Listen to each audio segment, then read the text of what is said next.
بسم اللہ الرحمن الرحیم۔ تجھ پر بھی حسین کا سلام ہو۔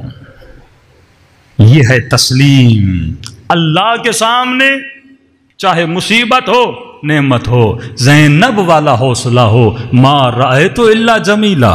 پورے سفر میں اللہ کے سامنے شکایت نہیں کر رہے، اے خدا جس پہ تو راضی اس پہ ہم راضی، تو فقیری پہ راضی ہم فقیری پہ راضی، ہمارا کام محنت کرنا ہے، رزق روزی دینا تیرا کام ہے، ہمارا کام ہے تیری راہ میں چلنا، نتیجہ دینا تیرا کام ہے۔ سب کچھ بندہ اللہ پہ چھوڑ دیتا ہے، تو اپنی ڈیوٹی پوری کر، اللہ اپنا وعدہ پورا کرے گا۔ تیرا کام رزلٹ نہیں ہے، تیرا کام ڈیوٹی کو پورا کرنا ہے۔ ماں باپ کے بعد اگر اطاعت کسی پر، اسپیشلی خواتین پر، مردوں کے لیے تو نہیں ہے یہ حکم، خاتون جب باپ کی ولایت سے نکل کر شوہر کی ولایت میں جاتی ہے تو باپ سے زیادہ شوہر کی اطاعت واجب ہو جاتی ہے۔ مثلاً باپ بلائے کہ بیٹی میرے گھر آ جا، شوہر سفر پہ گیا ہوا ہو اور بیوی کو کہے کہ میں راضی نہیں ہوں، آپ مثلاً ماں باپ کے گھر جاؤ، اور اگر چلی جائے یہ تسلیم کامل میں نہیں ہے۔ آیت اللہ مزاری فرماتے ہیں عورت کا جہاد ہے شوہر کی اطاعت، جہاد ہے عورت کا۔ اب جہاد کا مطلب کیا؟ جب آپ جہاد پہ جاتے ہو آپ کو تیر لگتے ہیں، جب آپ جہاد پہ جاتے ہو آپ کو گولیاں لگتی ہیں، جب آپ جہاد پہ جاتے ہو آپ کا بدن زخمی ہوتا ہے۔ اب یہ تو نہیں ہو سکتا کسی خاتون کی شادی ہو جائے سب کو متقی شوہر ملے، تو نعمت خدا ہے کسی کو با اخلاق شوہر ملے، کبھی کبھی بد اخلاق مرد بھی مل جاتے ہیں، کہ یہ تیرا جہاد ہے، اس کی بد اخلاقی بد دہنی پر بندہ کیا کرے؟ صبر کرے۔ اسی طرح مرد کے لیے بھی یہ جہاد ہے کہ اپنی بیوی کی بد اخلاقی پہ صبر کرے۔ آیت اللہ العظمہ قاضی جو آغا بہجت کے استاد تھے، آغا بہجت کے استاد، آغا طباطبائی، آغا کشمیری، یہ بڑے بڑے عرفاء ان کے شاگرد ہیں، یہ واحد عالم ہیں جن کے سب سے زیادہ عرفاء شاگرد ہیں۔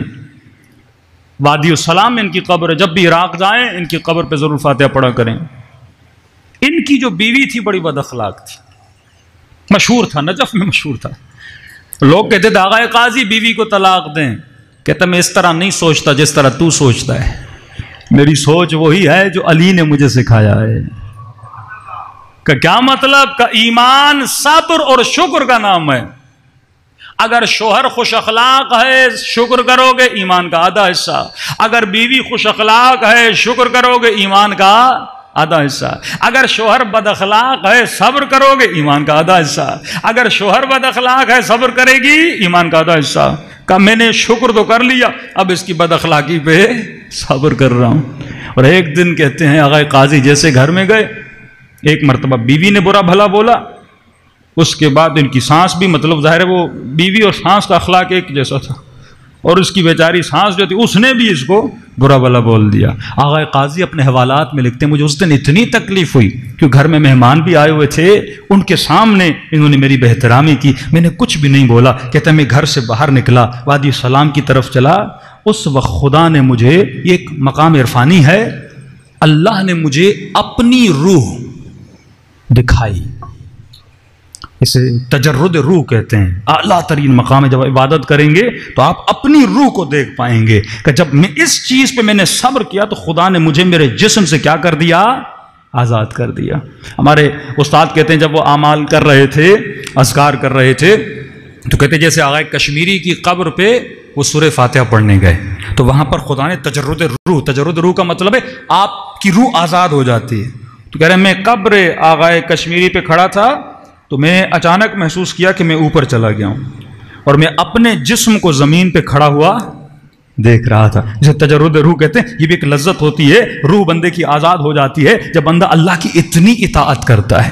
تو زندگی صرف مزے مزے کا نام نہیں ہے، کہیں پہ شوہر اخلاق والا ہوگا، کہیں پہ بیوی اخلاق والی ہوگی، دونوں پہ انسان کو کیا کرنا ہے؟ یا شکر کرنا ہے، صبر کرنا ہے۔ باقی جو حقوق خدا نے بتائیں وہ تو الہی حقوق ہیں۔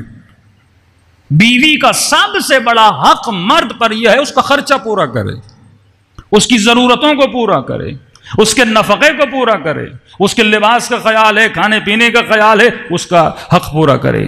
بیوی کے اوپر حق کیا ہے؟ وہ شوہر کی اطاعت کرے۔